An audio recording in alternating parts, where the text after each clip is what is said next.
Lewis Hamilton vient de faire une confession brutale et profondément honnête qui a secoué les coulisses de la Formule 1. Et Frédéric Vasseur, le patron de l'écurie Ferrari, n'a lui non plus pas mâché ses mots après un autre week-end catastrophique pour le pilote britannique vêtu de rouge. Le message est clair. L'adaptation de Hamilton à la voiture actuelle ne fonctionne tout simplement pas, et le temps presse. Il ne s'agit plus d'une course difficile parmi d'autres. C'est devenu une tendance, et les mots qui viennent de Maranello sont plus tranchants que jamais. Selon Hamilton lui-même, non seulement il a encore du mal à comprendre sa monoplace actuelle, mais il a déclaré qu'il aurait besoin d'une greffe de cerveau pour parvenir à suivre le rythme de cette voiture. Oui, une greffe de cerveau. Difficile d'être plus explicite. Et le vrai choc, c'est qu'il affirme que les dirigeants de Ferrari sont mécontents. Ils ne sont satisfaits ni des résultats, ni des performances, ni de quoi que ce soit d'autre. Et à mesure que ses prestations en qualification se dégradent, l'impatience grandit dans les hautes sphères. Avant d'entrer dans les détails sur ce qui se passe réellement à huis clos chez Ferrari et de comprendre comment tout cela pourrait rapidement dégénérer si rien ne change, pense à mettre un like, à t'abonner à la chaîne si ce n'est pas encore fait, et reste avec nous jusqu'à la fin de la vidéo pour ne manquer aucun détail explosif. Après avoir offert aux fans de Ferrari un rare moment d'espoir à Shanghai avec une victoire sensationnelle lors de la course sprint depuis la pole position, le Grand Prix d'Arabie Saoudite devait marquer un tournant. Le week-end où Lewis Hamilton, septuple champion du monde, allait enfin commencer à apprivoiser cette nouvelle monoplace, où tout l'apprentissage, les réglages, les essais allaient enfin porter leurs fruits. Mais ce que nous avons vu à Jeddah, c'est un autre chapitre frustrant d'une histoire qui commence à devenir étrangement familière. Oui, Hamilton a atteint la Q3, mais de justesse. Et une fois encore, il n'a pu que regarder les écrans de chronométrage pendant que Charles Leclerc le devançait de plus d'une demi-seconde. Ce n'est plus un cas isolé. Cela devient une routine. Lorsqu'on lui a demandé une fois de plus ce qu'il lui manquait pour tirer le maximum de la voiture, Hamilton n'a pas évoqué d'ajustement technique. Il n'a pas blâmé la voiture ni le réglage. Il a simplement répondu, à moitié sur le ton de la plaisanterie, mais avec une sincérité désarmante. Une greffe de cerveau. Réfléchis à cela. Lewis Hamilton, l'homme qui a réécrit les livres des records, qui a dominé une décennie de Formule 1, qui était autrefois imbattable en qualification, admet aujourd'hui qu'il ne sait pas comment piloter cette voiture rapidement, que la voiture ne réagit pas à ses commandes, que la performance est là, mais qu'elle lui échappe. 2 dixièmes perdus dans le premier secteur, 3 dans le deuxième. Son dernier tour en Q3, selon lui, a été l'un des pires de toute sa carrière. Mais il ne s'agit plus seulement de chrono. Il est question de confiance, de rythme, de cette sensation angoissante d'aborder un week-end de course, en sachant que, peu importe les efforts fournis, on sera toujours un cran en dessous de son coéquipier. Et ce coéquipier, ce n'est pas n'importe qui. C'est Charles Leclerc, calme, précis, rapide. Un pilote qui connaît chaque détail de la Ferrari, tandis que Hamilton tente encore d'empêcher la voiture de glisser dans les virages. Le plus marquant dans tout cela n'est peut-être même pas les temps autour, ou les messages radio dans lesquels Hamilton dit des choses comme « Je n'ai pas d'adhérence » ou « Je suis très loin ». C'est ce qu'il a dit après les qualifications. Devant les caméras, il a été direct. Les fans ne sont pas contents. L'équipe n'est pas contente. Puis la bombe. Les dirigeants ne sont pas contents. Ce niveau de transparence est rare chez Lewis. Et cela montre clairement que la pression chez Ferrari n'est pas une fiction. Elle est bien réelle. Et elle monte.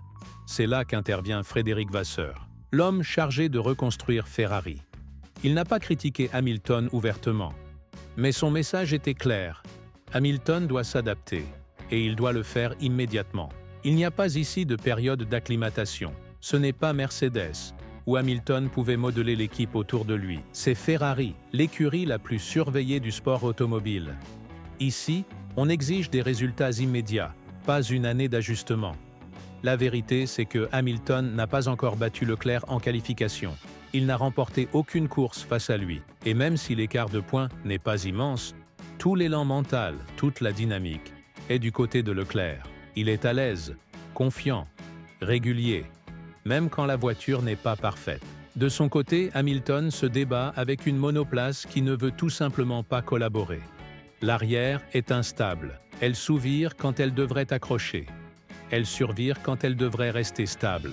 La légendaire précision de Hamilton au freinage est sabotée par une plateforme imprévisible. Et le pire, même les améliorations apportées par Ferrari à Jeddah, censées stabiliser le plancher et améliorer l'adhérence, n'ont pas eu d'effet suffisant. Hamilton a dit qu'il espérait appliquer ce qu'il avait appris à Bahreïn. Mais il a eu l'impression que tout avait été effacé, comme si toutes les données recueillies, toute la compréhension qu'il commençait à construire, s'étaient volatilisées. C'est un endroit dangereux pour un pilote. Quand la voiture ne donne aucun retour, chaque tour devient une devinette. Cela affecte non seulement les performances, mais aussi l'identité. Et pour quelqu'un comme Hamilton, qui a bâti sa carrière sur le contrôle total, sur la capacité à tirer 100% de chaque tour, cette voiture, en ce moment, le fait paraître ordinaire. Et cela, nous ne l'avions pas vu depuis des années. Pas à ce point. Pas avec ce niveau de frustration évident dans chaque interview, chaque message radio, chaque secteur chronométré. Mais il faut bien le rappeler. Ferrari n'a pas engagé Hamilton pour le voir souffrir. Ils l'ont recruté pour diriger, inspirer, porter l'équipe vers le sommet.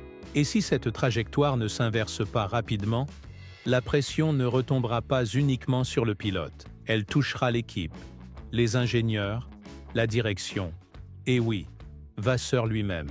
La grande question est donc la suivante. Est-ce qu'on peut redresser la barre ou assistons-nous au début d'une saison très compliquée pour Hamilton et Ferrari? Maintenant, l'attention se tourne vers la course de dimanche. Hamilton partira de la 7e position. Sur le papier, cela peut ne pas paraître dramatique. Mais ne vous y trompez pas.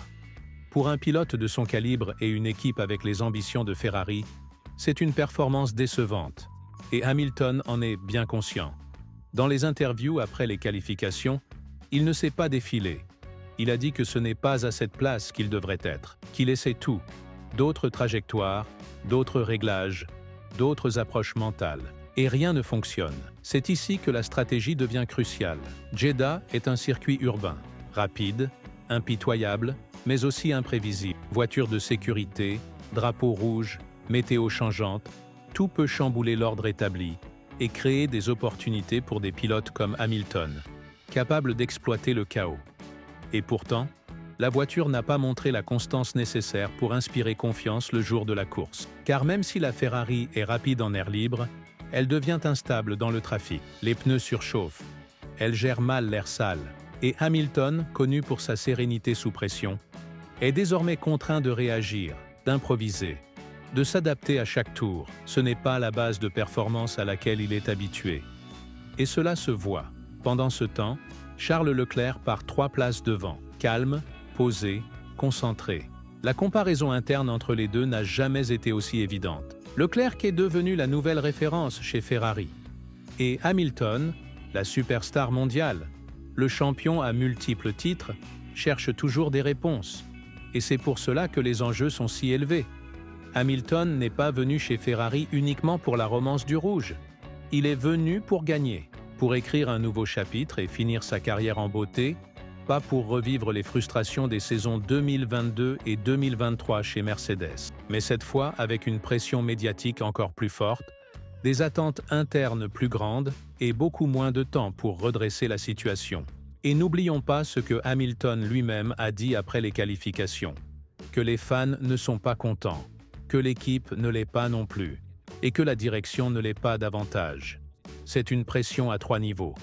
Et même une carrière pleine de titres ne peut vous protéger de ça. Si les résultats ne s'améliorent pas vite, cette tension va s'infiltrer dans chaque briefing technique, chaque conférence de presse, chaque gros titre. Alors, que faire? Vasseur a été clair. La voiture ne va pas changer radicalement du jour au lendemain. Cela signifie que Hamilton doit s'adapter. Cela implique plus d'heures dans le simulateur, plus d'analyse des caméras embarquées, plus de week-ends inconfortables pendant lesquels il devra apprendre sous les projecteurs du monde entier, en combinaison rouge, avec des millions de fans qui attendent des miracles. Peut-il y arriver? Bien sûr. C'est Lewis Hamilton.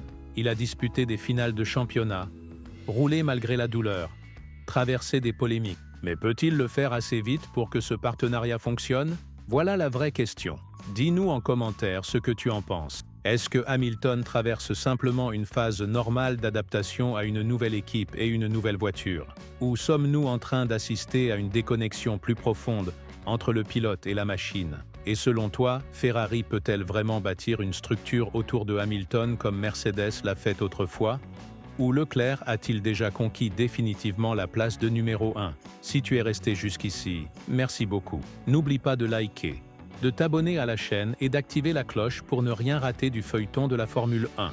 Et pense aussi à visiter notre chaîne secondaire, qui est dans la description, pour des analyses exclusives et des mises à jour quotidiennes. Parce que cette histoire ne concerne pas seulement Jeddah, elle concerne l'avenir.